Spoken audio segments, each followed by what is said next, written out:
Sen tut yaşına hatlet. Ne kazanını İslam'ına kuruyan kişi. Şu binalarını kururken yapılan ulu vahidim çeker. Seni kuşaklap uğraşım ki de. Vallis kadar para bulmuyor bir tane bir koşa koyamam. Benim bir pulum bu kadar. Makineden geliyor mu ya? Mene şimdi uğraşım ki de. Şimdi telefondan kızım telefondan çevirer de televizyonda koyayım. Senin için bir bayram, bir bu sıram senin için olam.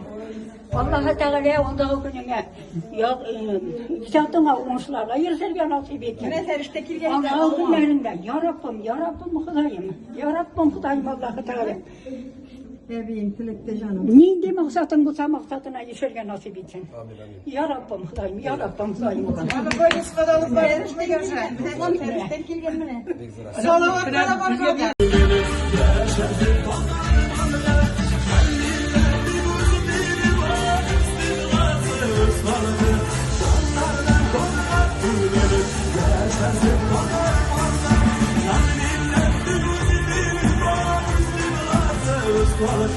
Sonlardan doğrular gülmeler, yaşasın koyar bana.